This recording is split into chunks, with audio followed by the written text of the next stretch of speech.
Hey, whoa, what's up? It's Dominic D'Angelo of adfreeshows.com, SEScoops.com, and Brass Ring Media. It's a Thursday. Happy Thursday to you all. Happy post go home dynamite to everyone here and all who celebrate. I don't have much to celebrate as a New York Knicks fan because, man, they lost. And in really pro wrestling fashion. But before I get to that, let's say hi to some folks in the chat here. We got Ron Ward. Robert's still out assisting the pull apart. Scott and CM Punk are both trying to convince the other their stance on drugs is right. Coverage of the media scrum on next working stiff. Actually, I will be not long after this show, I will be on the media call for Double or Nothing. If you have something in the chat you want me to ask Tony Khan, I will heed suggestions. I do have one question in mind that I do plan to ask him, but I'm open to hearing what other people want to hear. So if you have a good question, pop it here in the chat, and maybe I'll ask it. Triple A says, "What's up?" Triple E, not Triple A. Jeez, Triple A. Lucha Libre. Andy Borders says, "Morning R&I people. How great was Ospreay's promo, and how bad was Hangman's?" I'm going to talk about that. That's a big takeaway for me here, Andy, today. Kami Star. After morning, boys. Good to see you, Cammy. Stone Cold Steen Autism. Hangman should know how to drink a beer without it foaming over. It's a good point. Wrestling Old Head says, intrigued by the amount of suspense and unpredictability going into the Ospreay Page match at Double or Nothing. It's anyone's matchup. In a main event, I could really see Jim Ross loving to call. For sure. Prayers out to JR, him battling colon cancer and stuff. So hope all is well there. Dre Owens made the live show. Meeting just ended. Good to have you here, Dre. All right. Before I talk about Dynamite, I do want to make mention of that Knicks game. Tyrese Halliburton, my mistake, turned full-blown heel. If you didn't watch the game, you're not a basketball fan. I've talked about this on my daily wrestling hotline yesterday on Brass Ring Media. Was my big focus of the NBA WWE crossover. But Tyrese Halliburton hit a buzzer beater. And let me tell you, so the ball, he shot the ball off. It hit the rim, bounced in the air. I thought the game was over. Nope, dropped right into the hoop. He thought he hit a three-pointer and won the game. So in classic Indiana Pacers form, way back in the day, Reggie Miller did the choke sign to Spike Lee and became an infamous moment in basketball history. Well, Tyrese Halliburton did that right after he hit that shot, thinking it was a three-pointer, thinking the game was over. But no, he just tied the game. So it went into overtime. As a Knicks fan, you're thinking, hey, they're going to win. They're going to come back and win this still. Didn't happen. They lost. Pacers are up 1-0. But very much a heel move. So I thought it was really serendipitous that Halliburton was full-blown heel last night in New York City. So I wanted to make note of that. But let's talk about this AEW Dynamite here. Go home episode. I thought it was okay. I don't think it necessarily got me really more fired up for what's to come on the show than just the matches on paper, basically. I guess the big takeaway is the aspect of that first opening segment. Hangman and Will Ospreay.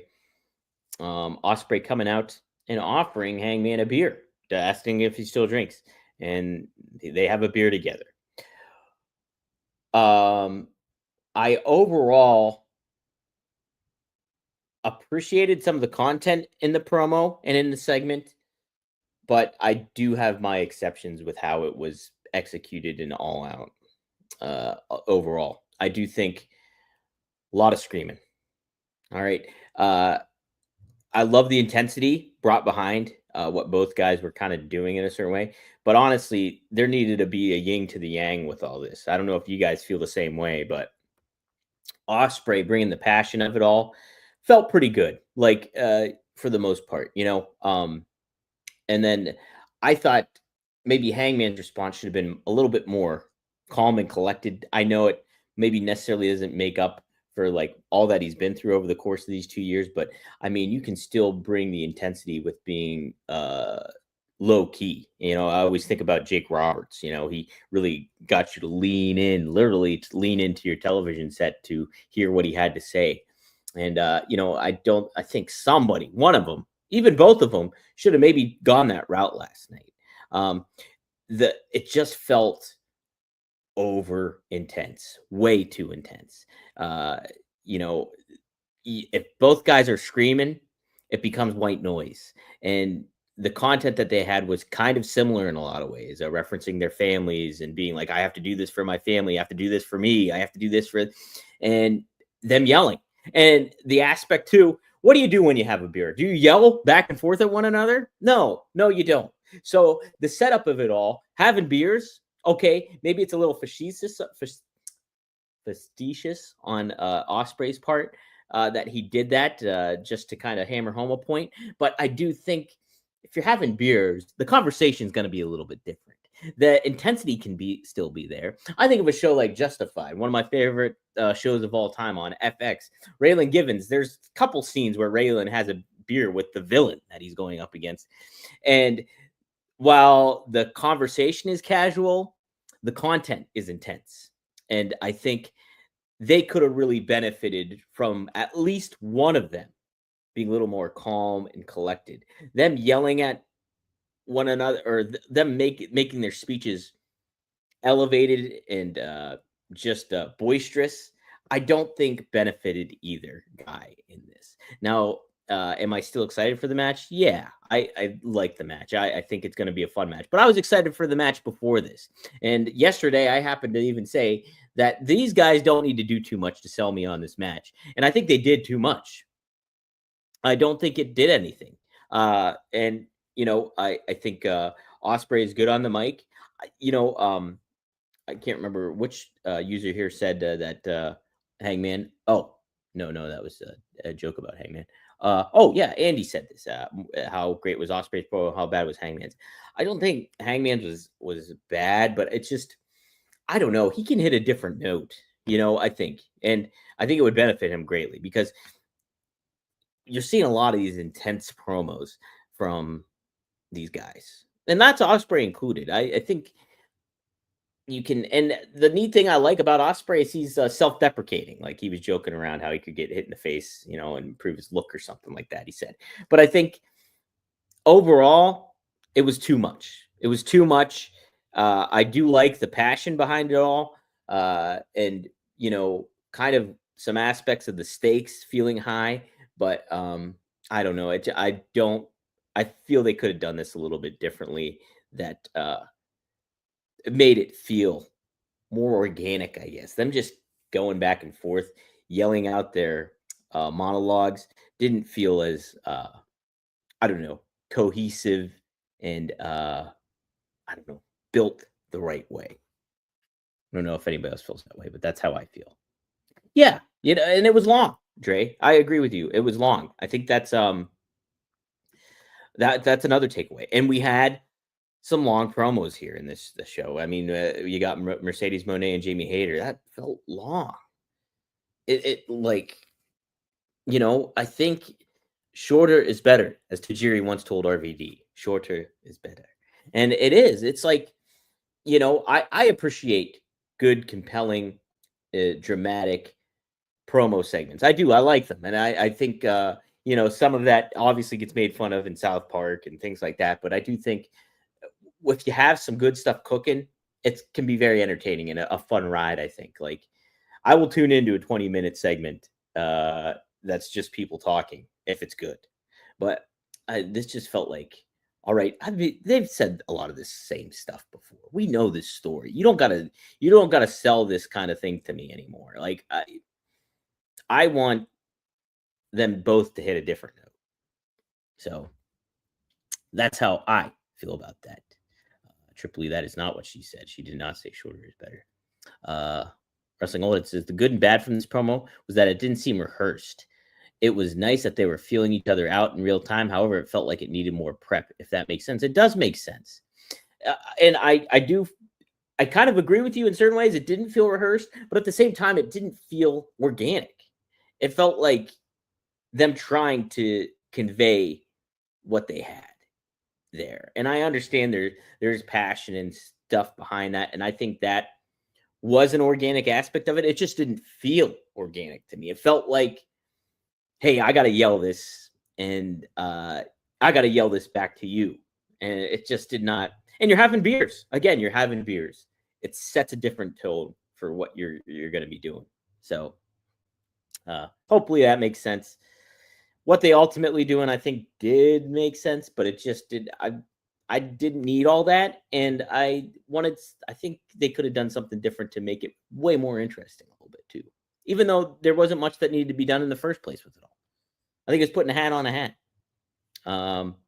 So those are my thoughts on that opening segment. What else did I want? So we had the tag match here with the Elite teaming with Moxley and Samoa Joe, Swerve, and Powerhouse Hobbs.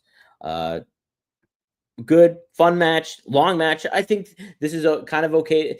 This is also understandable to do in this. I mean, you made this match go like what, 20 minutes? So it took up a great chunk of time. The other aspect, though, is we're seeing these guys compete this weekend. And so given that much of a match length to these guys, does it take away from what you're going to get at Double or Nothing? I know it's a different kind of match, obviously, with Anarchy in the Arena, but it's a lot of time for guys that you want to kind of help build and create some intrigue to watch and have people pay to watch this weekend. So understandable, yet also kind of counterproductive in a little bit of way.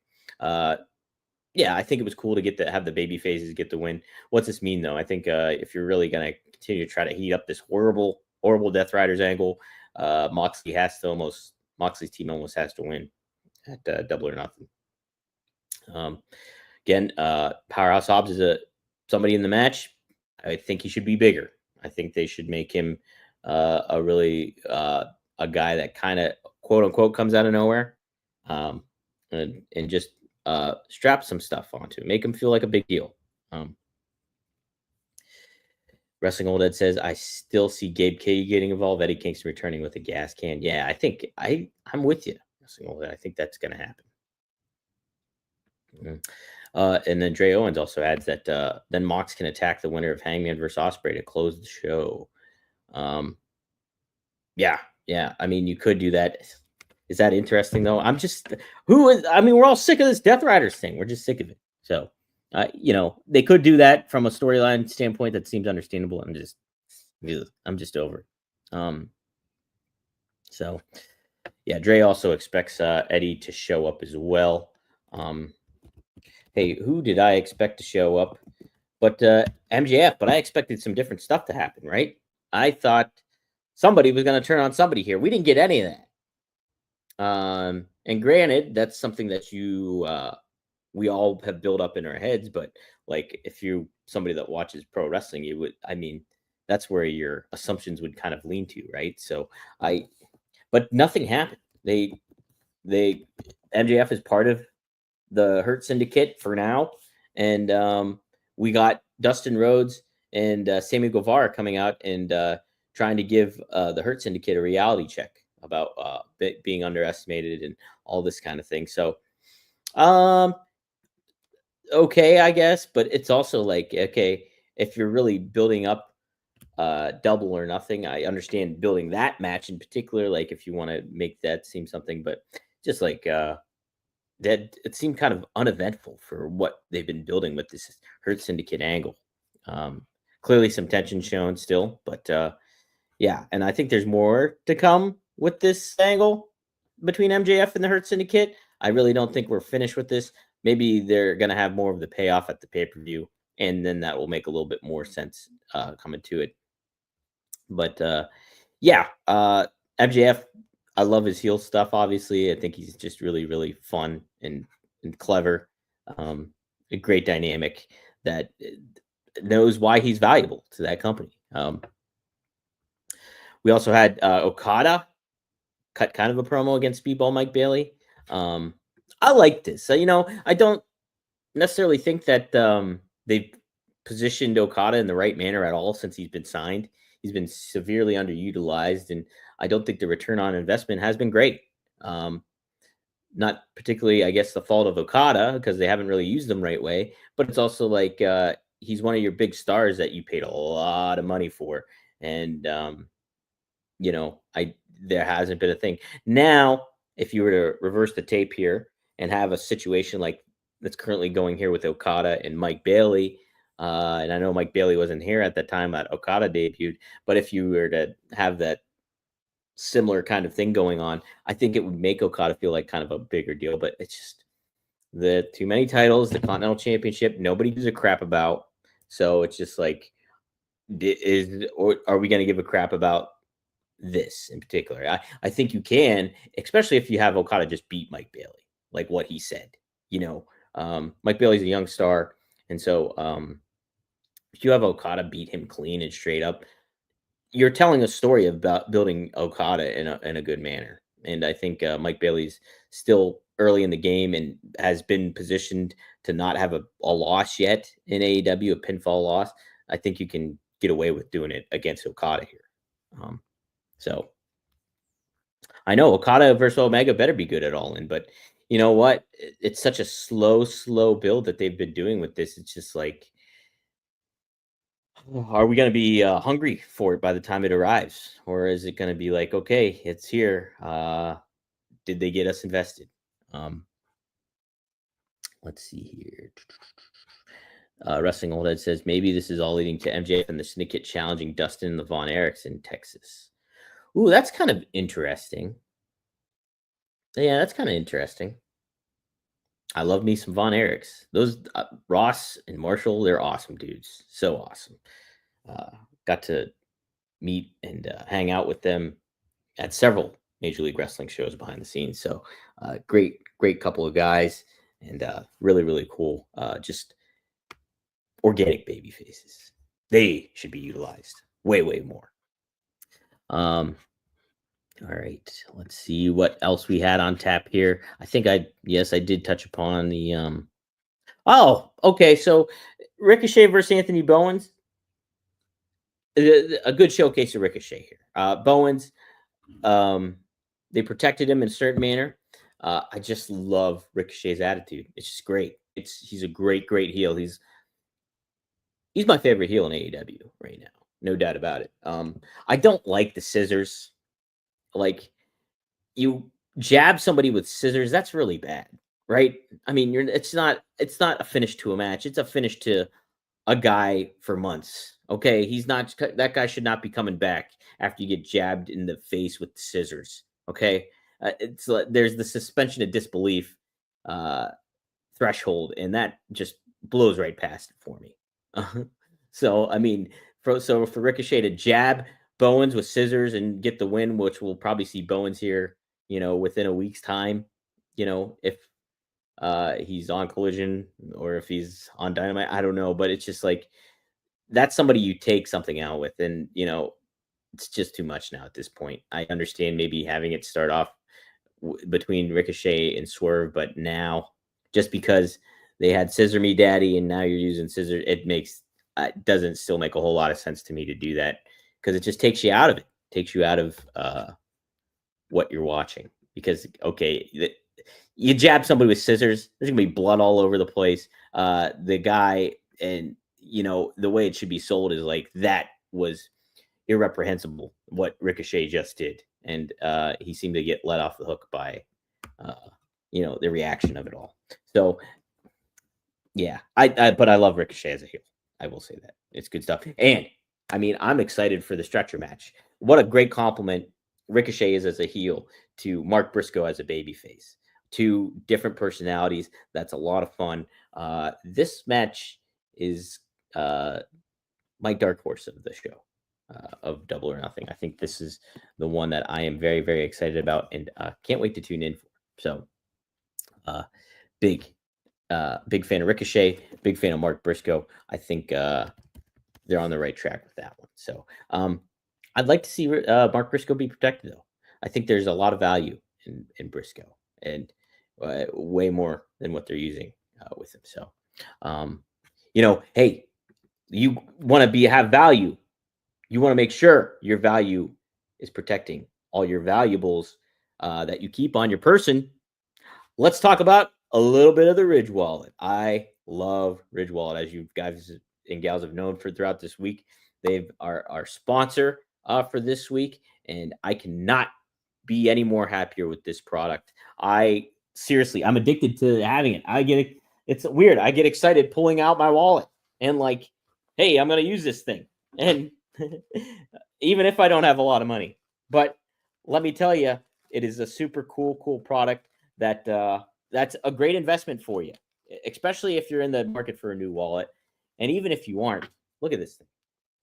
I got the burnt titanium, I think it's called, and it is great. It's like durable. It's got some heft to it, and nice small size. These are literally the size of your cards, so it's a much smaller wallet than what you're used to probably lugging around. And you can fit your cards in there nice and easy, and then they pop out nice and easy too. Boom! But they're in there securely, and you can fan them out and take the cards you need. You got a little cash clip here on the back for those wrestling paydays that come in. You can have a hot dog in one hand, handshake in the other, and your cash right there. So Ridge Wallet, can't recommend it enough. There's also the keys that you can get to, which is great, and you can get those in a combo if you like. But the cool aspect of it is too, they have so many different styles. So the burnt titanium was my favorite that I chose, but you can also get sports teams. So if you're let's say a Pittsburgh Steeler fan, you can get a Steelers Ridge Wallet. If you really like the New York Yankees, guess what? I'm pretty darn sure they have a New York Yankees Ridge Wallet. All you have to do is go to ridge.com. And here are the details. Right now, Ridge is having a huge Memorial Day sale. Get up to 40% off at ridge.com/rumor. Just head to ridge.com/rumor to see the biggest sale of the year. After you purchase, they will ask you where you heard about them. Please support our show and tell them that Rumor and Innuendo sent you. It will really help out the show if you guys utilize this. And it's a great investment to have a wallet like this because you have a lifetime guarantee on this baby too at the same time. So can't recommend it enough. Favorite thing that I get to carry around all day, my wallet. Even if I don't have a lot of money, it's still nice to have. So there you go. Ridge.com/rumor, 40% off. Take advantage of that sale, Memorial Day sale right now. All right. Carrying on with what we had on AEW Dynamite. We did have that promo, like I said, between Mercedes Moné and Jamie Hayter. I like both gals. Mercedes, obviously, she's not like really well known for her promo ability, and she gets criticized a lot for it. But I think she does know her groove and kind of who she is in certain ways. So I don't. Robert, not a fan of her promo ability at all, but I don't mind it. I don't mind it. I like Jamie Hayter. I like her look. I don't understand too how she gets really criticized for this Scooby-Doo kind of 70s gal look. I think it makes her stand out. So many times, like before she changed her look, there'd be a lot of mistaking her for Becky Lynch. I remember being at AEW shows and being like, did Becky Lynch just debut in AEW? And here it's Jamie Hayter. And the fact that she's dressing different and looking different and standing out, I think is great. I think it's really, really cool. And there's value in her. Obviously there is. And, however, is there value for Mercedes to go over here on Sunday? Is it Sunday? Well, either way, I do think you need to maximize your ROI, to use that again, on Mercedes Moné and have her be in the world title picture. And I think Tony Storm and her is where the money is right now. The Monet is, if you will. So I think there's more way. I think you should put Jamie Hayter in that position at some point or another. But why don't you do if I were AEW, I'd make a real heavy focus on building personalities up like her more, like Willow more, and what you have cooking there. And so to lead into that, to segue into this, we had Mina Shirakawa taking on Julia Hart, who, again, underutilized. Just like there's a different way that you could have made this match. You don't need, again, you do not need a match for Mina Shirakawa before the pay-per-view. You just don't. I think you would have benefited, actually, if I were to just think about this off the cuff, you would have been much better off having Jamie Hayter in a match, I think, before her match at Double or Nothing.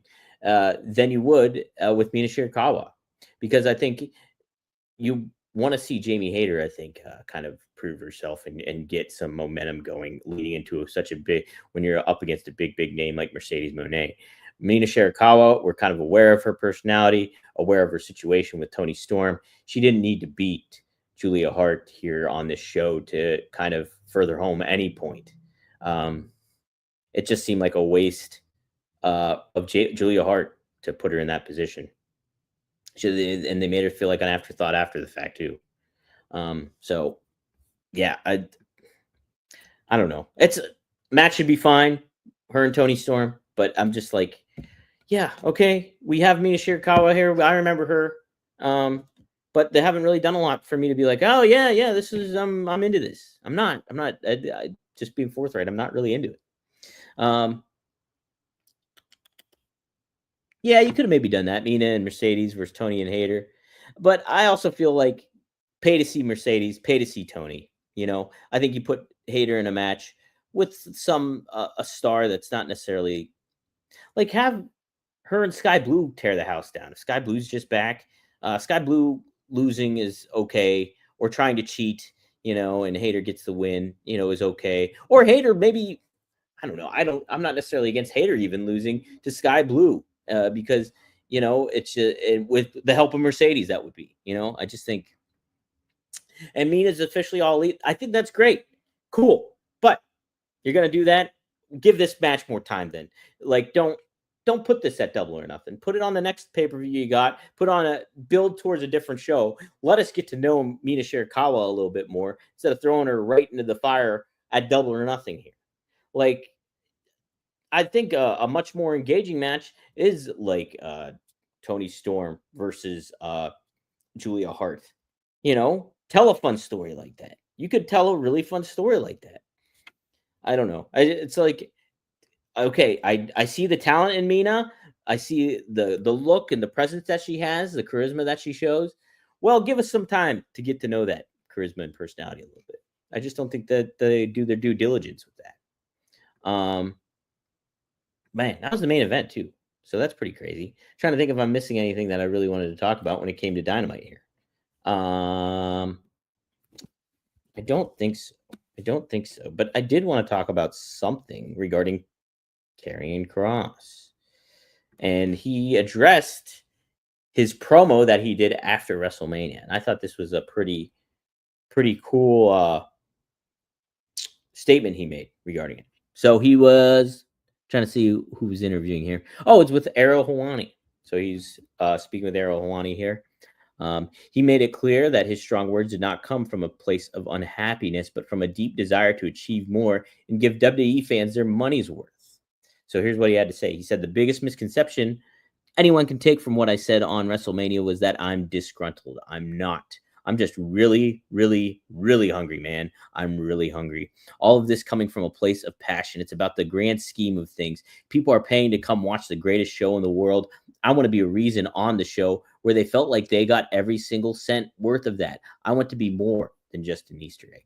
I think that's a great comment because Karrion Kross is showing that he can play the game of storytelling, intrigue, and blurring the lines, I think. And to make clear to that he's not disgruntled, but he's very passionate, I think walks that line of it all too. So I think he's doing a good job at being a good company person, but also still being true to himself in a lot of ways too, where, hey, yeah, I know my value. I'm very passionate about what I do. And Karrion Kross goes above and beyond what so many other wrestlers, whether that's mainstream wrestlers or particularly independent wrestlers, do. You know, when he was not with WWE, guess what he's doing? He's making promos, he's making videos, he's posting unique online content. That's a lot of fun to watch. If you have never seen it, should go out and seek it. I think it's on his YouTube channel. The segment or the vignette he did with the late great Kevin Sullivan. Fantastic stuff. And it just makes me think I've taken exception several times with certain talent I'm not going to name, but certain independent talent that I see online.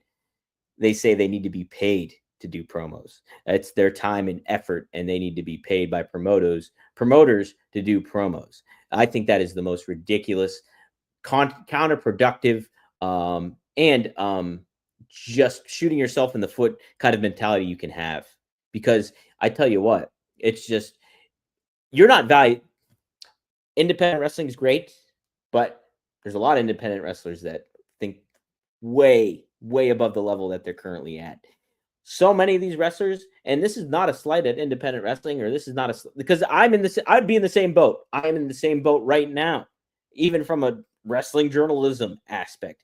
Nobody gives a crap about me in the grand scheme of things. Sure, like, you guys tune in and you listen to me and everything like that, and I love it. I appreciate the love and everything like that. Ultimately, said and done, say if I go away, say if I said something really stupid and get kicked off of here, a month from now, nobody's going to give a crap anymore. Oh, Dominic, I remember him. Yeah, he's all right. Whatever. But that's the same that goes with a lot of these independent wrestlers. They think their value is way, way higher than what it is. And then they decide to be like, no, I need to be paid to do this. I need to be paid to sit down and do an interview with some dork on YouTube. It's just like, dude, this is all batting practice for you. You are getting opportunities, free opportunities, to make the most of who you are, to showcase who you are to a primary wrestling company that maybe if they see what you're doing, they might get intrigued to recruit you, to give you that opportunity, to show what you're capable of. And so it just really grinded my gears when I saw a certain wrestler say something like that online. And I made a video about it like a couple of weeks ago. And so for Karrion Kross to show his passion, and somebody that really put the effort and work in and has gotten to has just paved his own path in a corporate situation like WWE, where he made himself undeniable. They're selling his merchandise now at live events. No, Wrestling Old Head isn't Dijak, but yes, you're right. He did want money for interviews, which I thought was stupid. But it was Dijak's not the one I'm talking about. But again, though, that mentality of like, yeah, I'm gonna make money. I understand making money. Wrestling is a money-making business, but you got to look long term. You got to look at where you're going. You got to look at, you're not some NFL player. You're not some mainstream sports star. This is pro wrestling. This is a niche genre, nonetheless. WWE's big time. Don't you want to get to WWE? Well, to get to WWE, you got to put the work in, and you're not always going to get paid for it, to do something that's free and accessible to you at all times. So there we go. What a show, huh? What a show. 2 p.m. I will be on the conference call with Tony Khan, and we'll be asking a question, hopefully, regarding AEW. And I got a couple things in mind, so we'll see what happens. But thank you all for tuning in today. Robert did want me to give you guys an update that Working Stiff usually gets posted either tonight or early tomorrow morning. It's actually going to be tomorrow at some point. Robert and Scott are going to record the new episode. So once I get that in my hands, metaphorically speaking, I will post that. I am going to be on the road in Cleveland tomorrow. Helping out with oh my gosh, why am I blanking on the name of the promotion? It's EC3's promotion. Why am I blanking on it? But I'm helping out with EC3's promotion. Excited to see what that's like and everything. And so should be fun. But I thank you guys for what was your question for TK? No, Wrestling One. I overlooked it. Hold on a second. Let's see if I can find it. Is it this one? I like this one. Is that stretcher match a tribute to Sabu versus RVD stretcher match? I think that's TK attended. That is the one he attended. So you could be very right, Wrestling Old Head. That's a great point. I might have to ask him that one. Oh, man, you're good. You're good at this. Maybe I should get you on the call instead. All right. So I do like that one, if that was the question, Wrestling Old Head.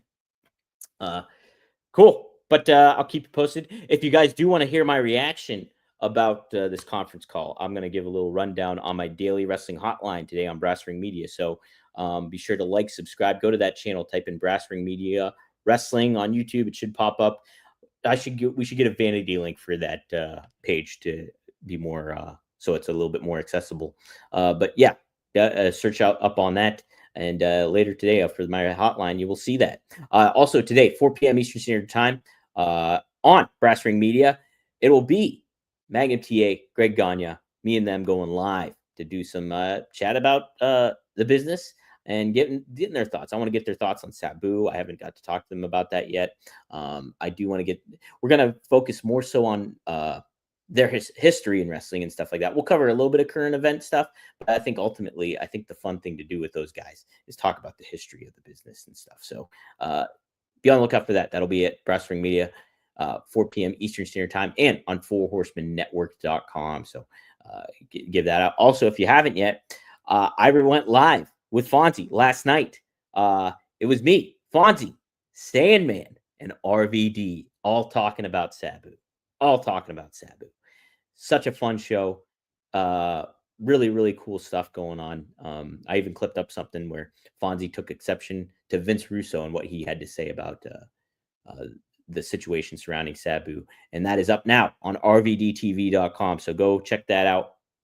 And tonight, oh my gosh, tonight I will go live with RVD at 9 p.m., 9:15 p.m. Eastern Standard Time on rvdtv.com. So yeah, definitely, if you haven't yet, be sure to like, share, subscribe onto that channel, and support all that stuff. I have a lot of fun doing this. This is a busy day for me, so I best get darn to it. All right, I'll see you guys tomorrow here on Rumor and Innuendo, where you can catch us live every Monday through Friday on the Working Stiff YouTube channel, which is now Magnum TA Greg Gagne, on the Rumor and Innuendo YouTube, ad-free shows YouTube, on the Dominic D'Angelo X account, at WDCreative_ish X account, and the SC Scoops X account. So best of luck in your future endeavors. And hey, let's double down on Double or Nothing. I don't know what to say. See you tomorrow.